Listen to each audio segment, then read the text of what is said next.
नमस्कार, स्वागत है आपका हमारे विशेष कार्यक्रम में। एक मुलाकात के तहत आज हमारे साथ मौजूद हैं मऊ क्षेत्र के विधायक उषा ठाकुर जी। स्वागत है दीदी आपका हमारे इस कार्यक्रम में। नमस्कार सुनील जी, प्रणाम आपको। लगभग 8 महीने से ऊपर इस चुनाव को हो चुके हैं। मऊ विधानसभा से आप दूसरी बार विधायक चुनी गई हैं जी। तो इस पिछले 5 साल में क्या वो रह गए थे काम जो इस बार आप फिर करने के लिए कटिबद्ध हैं?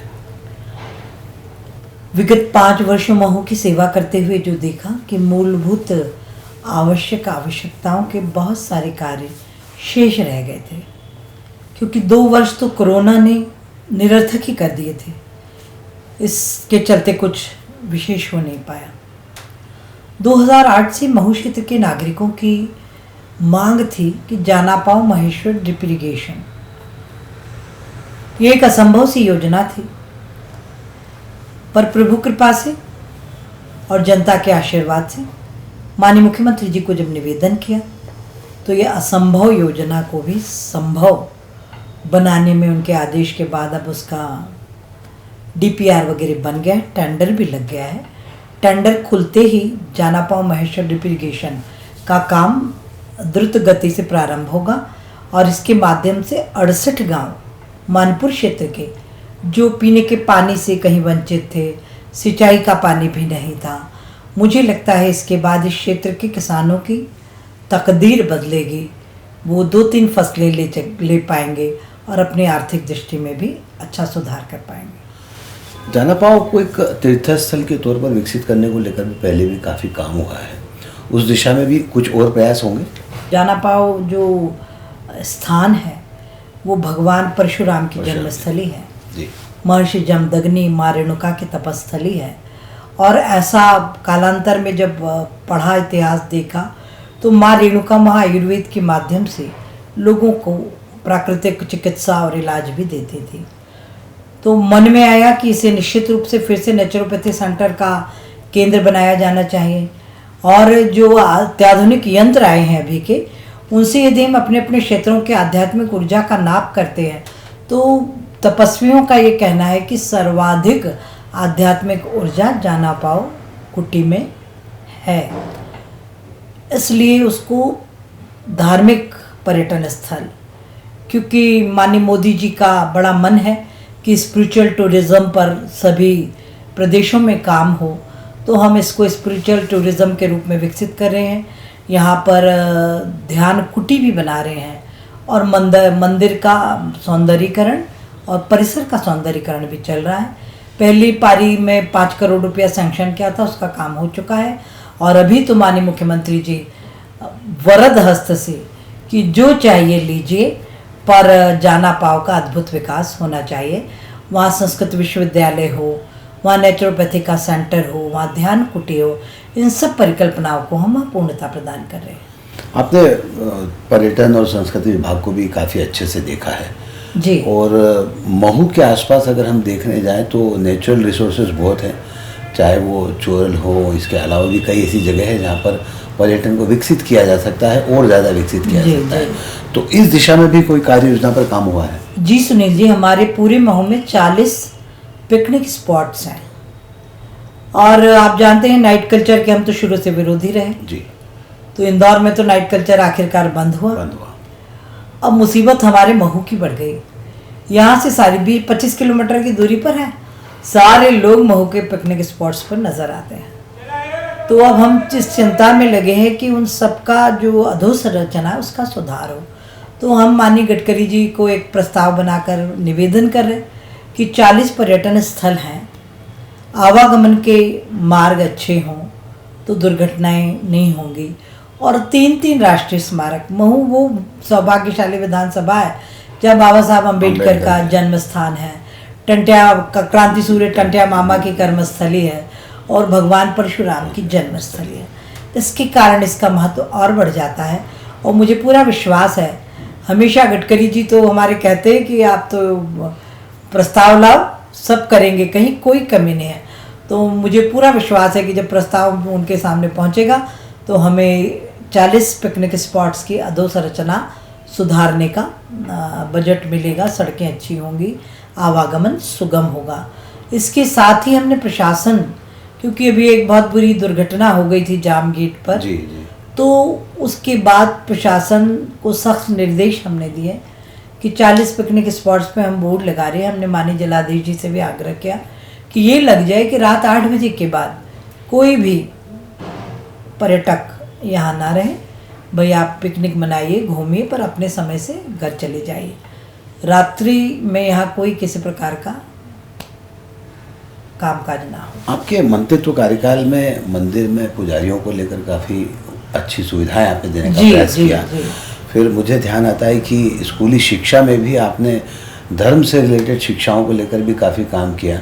ऐसी कई सारी उपलब्धियां आपके नाम पर हैं, उनको लेकर क्या कहती हैं? जी, ये प्रभु कृपा है और सज्जन शक्ति का आशीर्वाद है कि जब मुझे धर्म विभाग की सेवा मिली उसी दौरान, इसके पहले पुजारियों को नाम मात्र का मानदेय कहीं 200, 250, 300 रुपये मिलता था, पर सभी पुजारियों का मानदेय भगवान परशुराम के जन्म दिवस पर 5000 रुपये प्रति माह तय किया गया और वो सभी को मिल भी रहा है।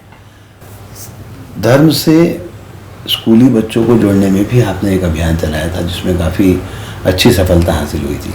जी, मैं निरंतर चला भी रही हूँ। आध्यात्मिक विकास व्यक्ति का होना बहुत ज़रूरी है। वो जिस किसी मतपंथ को मानता हो माने, पर अपने आध्यात्मिक विकास को सुनिश्चित करे। तो हम अभी तो छोटे छोटे 7 संकल्प लेके सभी शिक्षण संस्थाओं में जा रहे हैं, क्योंकि आए दिन हम जब समाज की दुर्व्यवस्थाओं को देखते हैं, नर पिशाचों को देखते हैं, तो मन एकदम आंदोलित हो जाता है, कष्ट पाता है कि आने वाली पीढ़ी संस्कारवान होनी चाहिए, वो सेवाभावी होनी चाहिए, उसमें संवेदना होनी चाहिए और वो सभ्य समाज के निर्माण की सहायक होना चाहिए और वो देश का जिम्मेदार नागरिक भी होना चाहिए। ये सब बचपन से हम संस्कार दें तभी ये संभव है।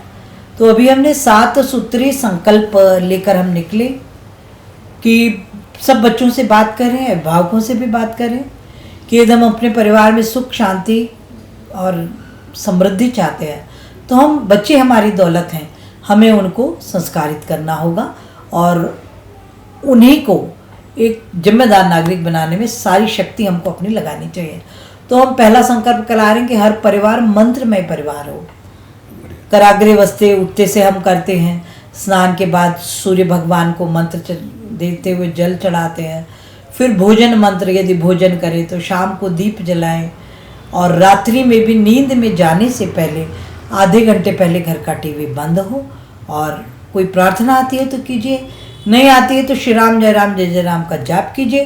पर श्रेष्ठ चरित्र का चिंतन करते हुए जब बच्चे नींद में जाएंगे तो वो अच्छे नागरिक ही बनेंगे, क्योंकि चेतन अचेतन मन पर ये दूरदर्शन, ये चैनल्स बहुत ही गंदा असर डालते हैं। दिन रात घर के लड़ाई झगड़े देखते देखते बच्चों का विकास भी उसी दिशा में जाता है। तो मंत्रमय परिवार।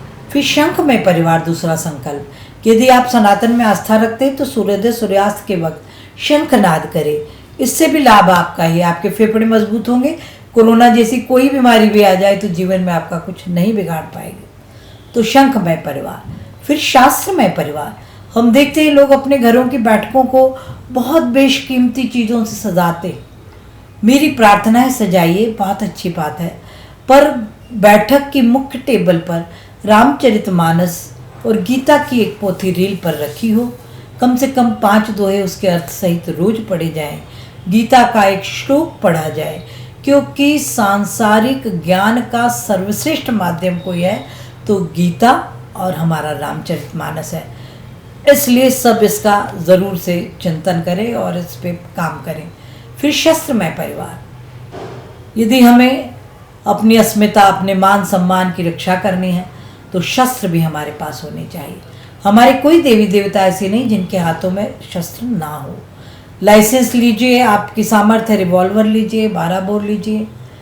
कुछ नहीं ले सकते तो देवी माँ के आगे 2 तलवार रखने का हमारा वैधानिक अधिकार है।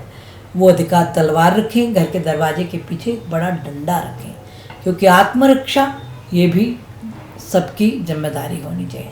फिर उसके बाद प्रकृतिमय परिवार कि एक सनातनी व्यक्ति इस दुनिया से जाता है तो लगभग 5 पेड़ उसको लगते हैं। तो धरती माँ कहती है कि जितना मुझसे ले रहे हो कम से कम उतना मुझे लौटाओ। तो एक व्यक्ति अपने जीवन काल में 5 पौधे बड़े करके वृक्ष बनने तक उनकी चिंता करें। छठा, पॉलीथीन मुक्त परिवार, क्योंकि पॉलीथीन धरती माँ को बंध्या बनाती है, तो सबसे प्रार्थना है कि भाई पॉलीथीन का उपयोग बंद ही करें। और सातवां, कि हर प्रकार के नशे से हम अपने परिवार को बचाएं। नशा करना ही है तो राम भक्ति का नशा करें और इस मानव जीवन को श्रेष्ठता प्रदान करें। तो ये संकल्प लेके हर विद्यालय में बच्चों से बात करते हैं। देखिए, संकल्प को अगर गहराई में जाएं तो आत्मरक्षा से लेके धर्म, संस्कृति और जो बुरी आदतें हैं उन सबको छुड़ाने के बारे में 7 संकल्प उषा दीदी ने लिए हैं। और निश्चित तौर पर ये जो संकल्प हैं वो आने वाले राष्ट्र निर्माण में महत्वपूर्ण भूमिका अदा कर सकते हैं अगर हम इन संकल्पों का पालन करने का प्रयास करें। बहरहाल, राजनीति की बात की, धर्म संस्कृति की बात की हमने, महू की आपकी विधानसभा की बात की। अब मैं थोड़े से आपके राजनीतिक जो हालात हैं उस पर बात करना चाहता हूँ कि पहले ऐसा माना जा रहा था कि उषा दीदी एक बार महू से जीत गई, अब तो बहुत मुश्किल होगा, लेकिन इस बार आप फिर बम्पर वोटों से जीत कर आई, तो क्या कहें इसको? इसको जनता का विश्वास भारतीय जनता पार्टी के प्रति और प्रभु का आशीर्वाद, क्योंकि एक ऐसी वातावरण मेरे लिए हर समय बनाया जाता। मैं विधानसभा 1 से 3 में आई तब भी स्थिति ये थी, जब महू गई तब भी ये थी। दोबारा इस वातावरण को, ये सुनियोजित तरीके से वातावरण खराब करने की एक व्यवस्था सी ही हो गई है। पर मुझे बहुत प्रसन्नता है कि सज्जन शक्ति के आशीर्वाद ने इस बार मेरे मतों को 5 गुना बढ़ाया। और इस देश के मतदाताओं को सैल्यूट है कि वो सच्चाई को जानते हैं और मतदान बहुत सोच समझ के करते हैं, किसी प्रकार के दबाव, प्रभाव और लालच में नहीं आते। वो राष्ट्रहित का काम करने वालों के साथ सदैव खड़े रहते हैं। उषा दीदी, ऐसा आपकी पार्टी के लोग कहते हैं कि उषा दीदी एक तो जिद की बड़ी पक्की है और किसी के आगे झुकती नहीं है, इस बात में सच्चाई है? देखिए, मैं, आप तो बड़े भाई हैं, मैं मार्गदर्शन चाहती हूँ। यदि मेरी जिद गलत हो तो मैं उसको सुधारने के लिए तत्पर हूँ। और रही झुकने की बात, तो विनम्रता तो सबसे बड़ा गहना है, माँ पिता का ये संस्कार है। और मुझे तो नहीं लगता, यदि आपको कोई ऐसा उदाहरण या कोई कमी मेरे में लगे तो आप अवश्य बताएं। यही विनम्रता है जो हमारे इन कठिन सवालों को भी उन्होंने आसानी से उत्तर देकर विनम्रता का क्या गुण है और कैसी विनम्रता हमें बता दिया है। बहरहाल उषा जी, आप हमारे स्टूडियो में आए, हमसे बातचीत की बहुत बहुत धन्यवाद। धन्यवाद आपको, प्रणाम। आज के इस कार्यक्रम में बस इतना ही। सुनील जोशी को दीजिए इजाजत। नमस्कार।